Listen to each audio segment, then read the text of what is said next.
Quem sabe onde o sapato aperta é quem calça. Né? E agora está chegando aqui a nossa senadora, Fátima, registrar a presença dela. Como o nosso relator não chegou ainda, e nem a nossa presidenta, eu vou... Acho que terminamos aqui os nossos convidados. Nós tivemos aqui algumas participações através do E-Cidadania. A Sheila Augusto Nascimento da Silva, de Minas Gerais, ela diz o seguinte: acho de extrema importância para o nosso país a discussão deste tema. É preciso abordarmos o despreparo das nossas polícias em lidar com nossa gente, buscando uma solução para que todo esse sangue derramado pelas mãos do Estado não fique impune e que novos casos não ocorram. Também, cidadão viu, alô Senado, está aqui do Distrito Federal, a Núbia Cristina Siqueira de Jesus, né, da Bahia. Eu acho que é preciso mais cautela com os cidadãos nas operações policiais que são feitas em regiões com grande índice de tráfico de entorpecentes. Há muitos relatos de confrontos entre policiais e traficantes em que um jovem inocente é morto. E tem várias outras manifestações, mas eu vou aqui passar alguns questionamentos para as duas Renatas.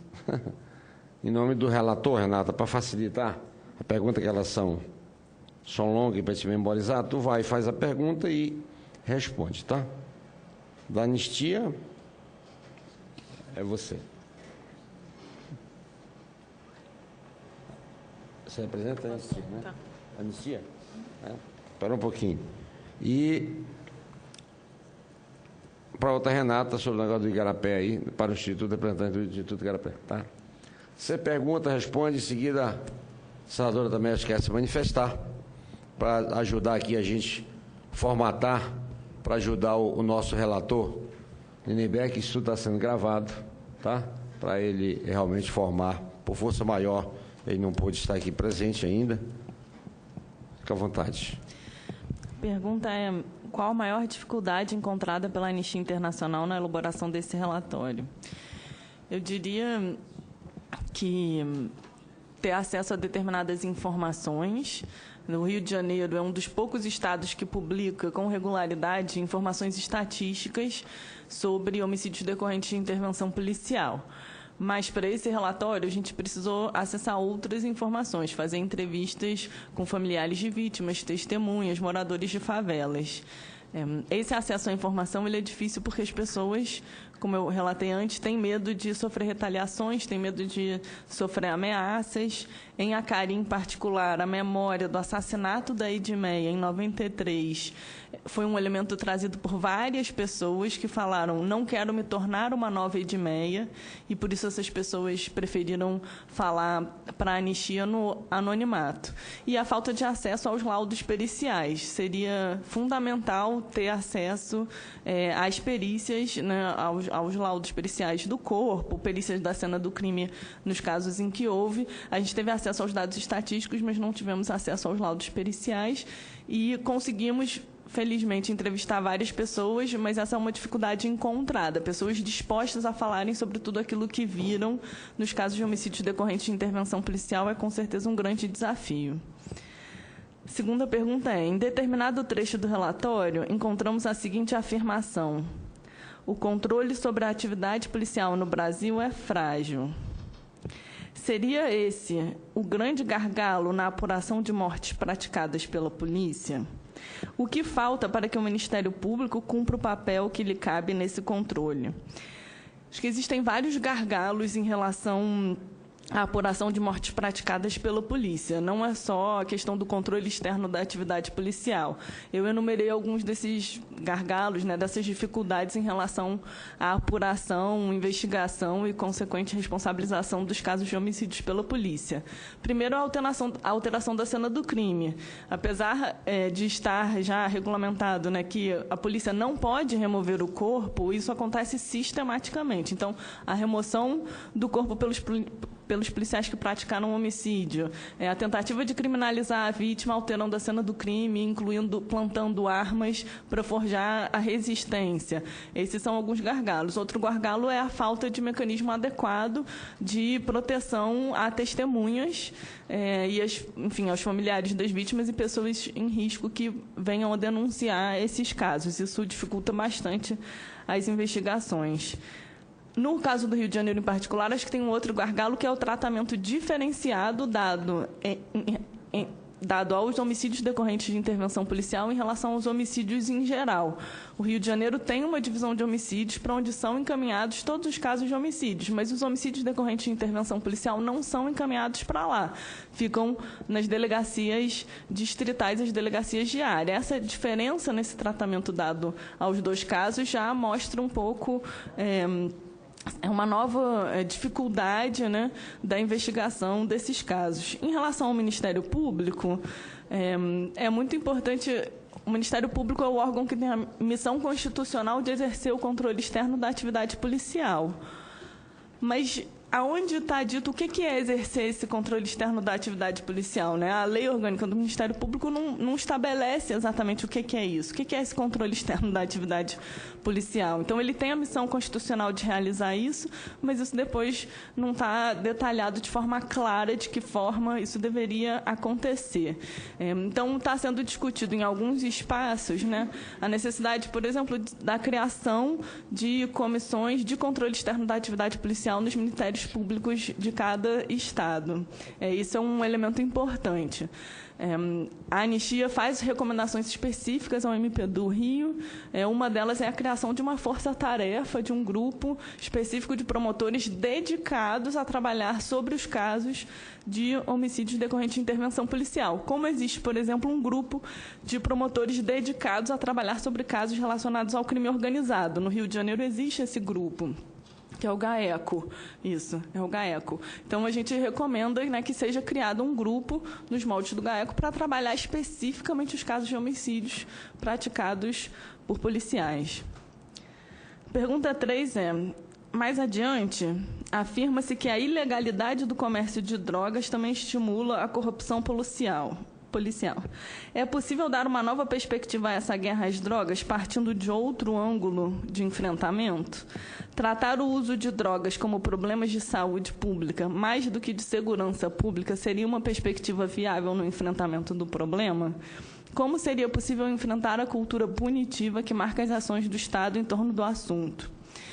Um elemento, embora esse tema específico não tenha sido objeto de pesquisa da Anistia Internacional nesse relatório, na parte da contextualização a gente fala bastante sobre isso. Uma política de segurança pública voltada para o confronto, pautada pela lógica da guerra às drogas, que foca suas atividades em incursões individuais diretas sobre as favelas e áreas periféricas para combater o comércio de drogas ilícitas, voltada para o confronto, né, e para o, enfim, olhando o outro como um exército inimigo, né, essa lógica da guerra. Essa lógica da guerra às drogas vitima centenas de pessoas todos os anos, inclusive policiais no exercício da sua função.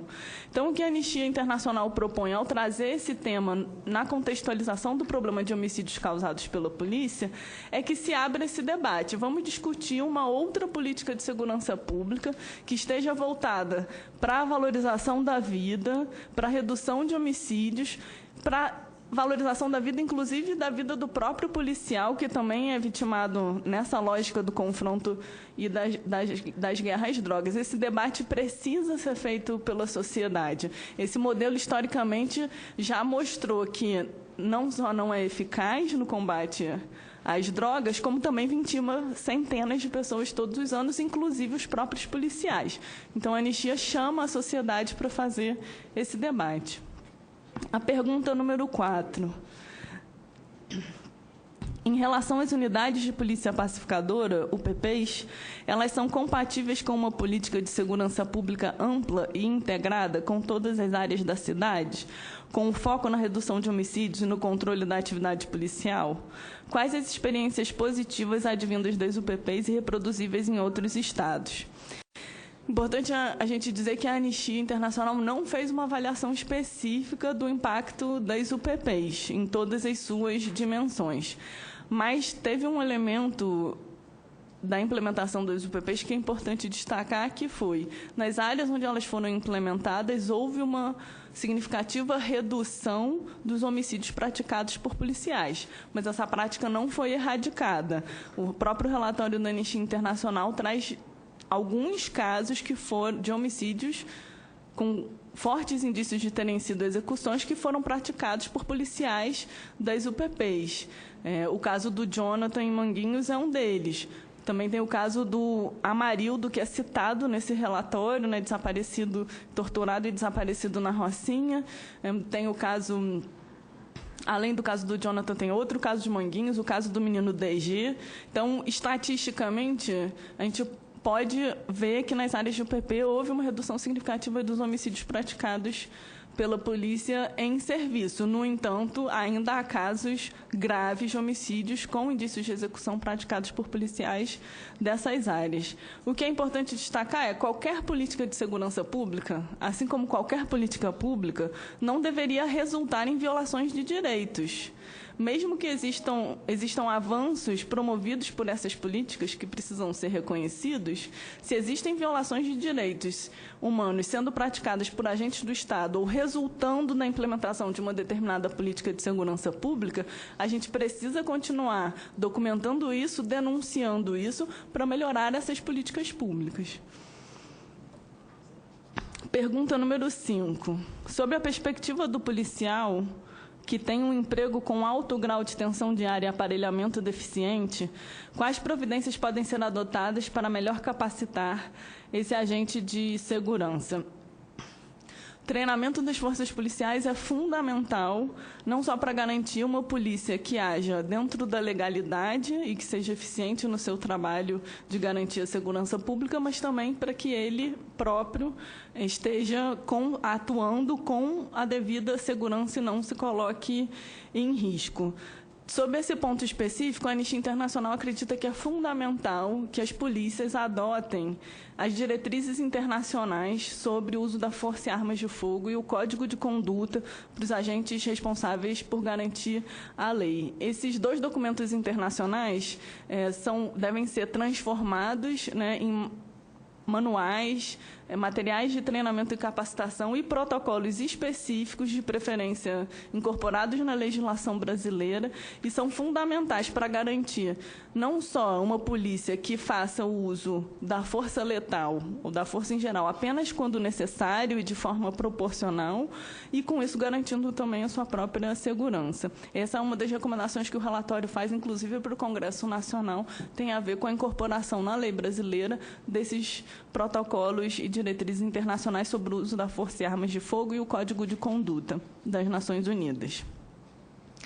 E a última pergunta é: ao final do relatório, constam as recomendações para o Governo do Rio de Janeiro, dentre as quais a condenação pública das violações de direitos humanos no contexto das operações policiais pelo uso desnecessário e excessivo da força por parte da polícia.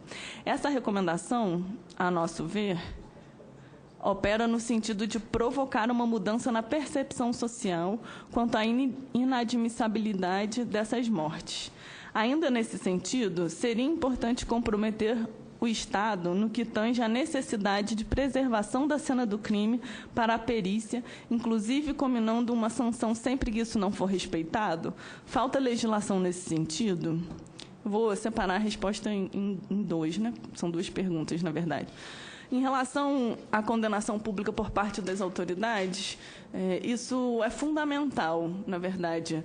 Quando as autoridades, sejam elas as chefias das polícias, né, o Comando-Geral da Polícia, a chefia da Polícia Civil, o governador, o secretário de Segurança, ministros, né, enfim, membros do Legislativo, é fundamental que as autoridades, em todos os níveis, passem uma mensagem pública de que não vão aceitar que as polícias atuem na ilegalidade. Essa mensagem pública, ela tem dois sentidos, né? De um lado, passa uma mensagem para os próprios policiais de que isso não vai ser aceito e que eles vão tomar todas as medidas cabíveis para investigar, responsabilizar e prevenir que isso se repita no futuro, mas também passa uma mensagem para a sociedade em geral. A gente precisa, hoje, debater esse slogan, digamos assim, que é muito forte ainda na mente de muitas pessoas no Brasil, de que o bandido bom é o bandido morto. A gente precisa questionar isso. Quando o Anistia Internacional traz esse relato das pessoas falando porque precisava matar, por que não prenderam? No Estado de Direito, pessoas suspeitas de terem cometido um crime ou que estão cometendo um crime em flagrante devem ser presas, devidamente investigadas e, se for o caso, responsabilizadas, mas tudo dentro do devido processo legal. Execuções extrajudiciais são inadmissíveis. A gente não pode aceitar a barbárie. A gente não pode aceitar que o policial não cumpra com o seu dever, que é o de agir dentro da lei. Ele não pode agir fora da lei e executar essa pessoa. E as autoridades precisam passar essa mensagem pública e a sociedade como um todo precisa assumir esse debate. Qual é a polícia que nós queremos? Qual é a política de segurança pública que nós queremos? Em relação à última pergunta, ainda existem alguns lugares onde novas legislações podem ser muito importantes. Uma delas, eu já falei, é sobre as diretrizes e protocolos para o uso da força e armas de fogo. Em relação à preservação da cena do crime em si, já existem diversas leis, inclusive, como eu falei, né, a portaria da chefia da Polícia Civil no Rio de Janeiro. Enfim, já existem diversos mecanismos propostos no papel que garantam isso, né? Obrigação de que o delegado de polícia vá na cena do crime. Agora, entre isso estar no papel e a gestão disso, isso acontecer de fato, é uma lacuna muito grande às vezes. Por isso, grande parte das recomendações que a Anistia fez nesse relatório tem a ver com a gestão da segurança pública. A gente faz recomendações, muitas das recomendações são para o universo da gestão e não para o universo do legislativo, porque a gente acha que medidas adotadas pela Polícia Civil, pela Polícia Militar, pelo Ministério Público, pelo governo do Estado, já seriam suficientes para avançar bastante nessa agenda. Mas existem, sim, ainda algumas medidas que podem ser adotadas e o PL 4471 pode ser um avanço fundamental nesse sentido, na redução e responsabilização dos homicídios decorrentes de intervenção policial.